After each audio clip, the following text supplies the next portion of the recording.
We were under the ice, silent running, no lights, no chatter. My name is Jonah Price. I was a junior sonar tech. I'd learned to trust the silence. But one night, the engines started ticking like a clock, steady, methodical. We were supposed to be invisible. We were supposed to be ghosts. Whatever was outside wanted us to hear those ticks. It wasn't a mistake. It wasn't mechanical. It was waiting. We answered. I had been at sea 3 weeks when it happened. Submarines teach you to love the hum of the hull. You memorize every creak. You know which pump sings when the bilge needs attention. You learn to sleep through the reactor's distant cough. You learn the ocean's signatures. I was a junior sonar tech on the Kestrel, an older hunter-killer boat we kept whisper quiet on patrol. Diesel-electric, rigged for stealth. We ran under the ice when the northern swell pushed south, ghosting past shipping lanes. My watch was midnight to dawn. The world shrank to a green CRT and a strip of stamped metal where I kept my notes. That night, the sub was doing everything right. Silent running, motors off, battery drive engaged, passive listening only. We were crawling at 2 knots. The captain liked it that way. Better to be a shadow than a target. At 02:17, my scope spat a return, a faint pick, nothing spectacular at first. I marked it on the pad. Bearing 138, range uncertain, amplitude low. The click pattern on the hydrophone was wrong. Not whale, not merchant, not propeller. Deliberate, calculated. Bearing 138, low strength return, I said, not thinking much of it. It was routine until it wasn't. The hydrophone made a tiny sound I'd never cataloged before. Not a single click, but a short, crisp, triple tick. Tick, tick, tick. Precise, timed, like metal against stone. Mikhail, the senior sonarman, let out a dry laugh that had no humor. "You got a metronome out there?" he said. His eyebrows were level. He didn't joke often. The captain leaned in. The boat seemed to hold its breath. We checked everything. Our own systems, external channels, calibration, bearings, recording gear. Nothing in the log explained the rhythm. The tick kept time.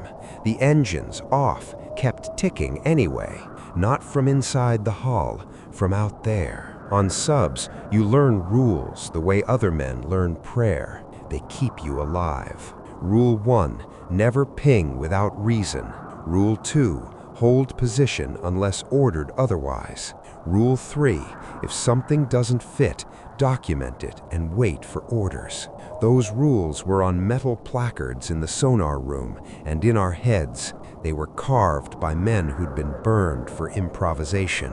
They were why I reported the ticks and then waited. I logged an anomaly, timestamp, bearing, signal pattern. I filed it twice. The captain sent a coded FYI up the chain. We got the standard reply. Maintain radio silence. Monitor passively. Translation: don't make a fuss. Don't light a match in dry grass. We obeyed. We listened. For hours, the tick kept a heartbeat under the water. Always spaced the same. 3 ticks, pause. 3 ticks, pause. It adapted too. Each time we altered speed or yaw, it shifted phase, as if it read our maneuvers and reset its metronome in sympathy. Something about that felt designed, like a hand setting a metronome to match your song. We tried to triangulate. The acoustic model spat back nonsense. Sometimes it sounded above us. Other times it traced below the thermocline, then surfaced like it had eyes. It was not a known signature. Then it did the thing that made us all catch our breath. It matched our internal clock. Around 0502, the Kestrel's auxiliary pump started a small routine chirp as part of a test. On my headphones, it was a harmless mechanical rhythm. The tick outside echoed it perfectly, layered under our pump's noise, but offset, so the two rhythms created a third, an impossible harmonic. Mikhail's mouth went dry. "It's learning us," he said without moving his lips. "You want the hard truth. Curiosity is a poison on a submarine, but you also want to know. Those two impulses argue in your chest until one wins. On that boat, the argument lasted until dawn. We had no orders to active ping. Fleet command liked to watch and not poke. But the tick was not passive anymore. It was communicating. It was making music with the sounds we made. It was poking at our routine. At 0603, the captain gave the quiet order no one expects, but all of us sometimes wish for. Prepare a low-energy probe. Not a full active sweep, just a whisper, a single short chirp, low power, to check for phase return. He didn't say it to show force. He said it like a man who needed the noise stopped. I keyed the transmitter. One short chirp, less than a second. We listened. For a breath, nothing. Then the tick answered. 3 ticks in perfect counterpoint. But this time the pattern changed. It arranged the ticks to fall in the micro-gaps between our chirp's harmonics. It was composing around us. "Report back," the captain said. He sounded hollow. He wasn't ordering engagement. He was ordering acknowledgement. The ping had become an invitation. The next hours taught me the worst lesson of that cruise. The ocean does not forgive reciprocity. If you answer, you become part of the conversation. We started small, a chirp, a pause, another chirp. Each answer drew a new return. The ticks evolved. They became layered. They made intervals that matched steel harmonics, tones that made metal resonate. In the mess, cups chimed faintly at the right intervals. Someone joked about ghostly conductors. We laughed and swallowed. We tried sending a tone in a slower rhythm, something deliberately irregular. It responded by echoing our irregularity, but more complex. It built a cadence of clicks that suggested counting. The sonar recorder showed sequences like digits. 3, pause, 7, pause, 3. I scribbled them down. A man named Pasha said, low enough that only I heard, "It's counting us." Counting what? Days? Men? Minutes? Damage? No one knew. We recorded. We sent encrypted logs. Command sent back nothing useful. The watch cycles blurred. We launched a small ROV on a tether. Camera, low-light lamp, a modest hydrophone. Cheap gear, safer than sending a man. Safer, but not safe. The camera fed black and white images to our monitor. For 30 seconds, we saw only water and particles. Then a shape slid across the frame, thin, long, like a shadow wearing armor. It had ridges in concentric arcs, something that reflected the ROV's light like dark glass. Not fish, not marine mammal. The drone's mic picked up a harmonic under human hearing, a low frequency that seemed to massage the metal in the tube we sat inside.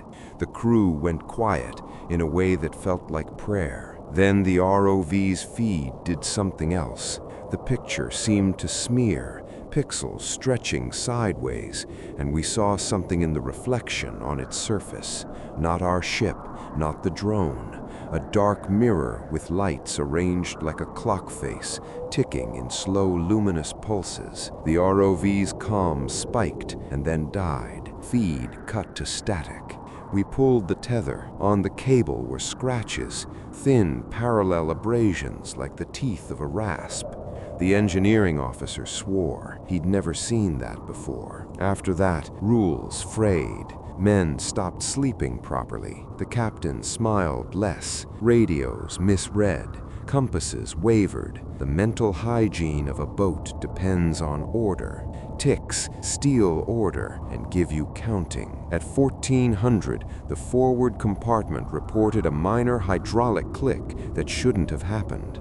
The system logged a time lag error. Clocks on the sub were off by 17 seconds in one sector. Batteries drained odd amounts. A torpedo hatch cycled without command and closed with a thud that jolted the whole hull. Someone's cigarette lighter went out in a pocket where no one had touched it. Small things at first, then larger. 3 men reported lost minutes on their watches, gaps they could not account for. Pasha woke up with skin torn as if by brittle brine. He had no memory from the hours in between.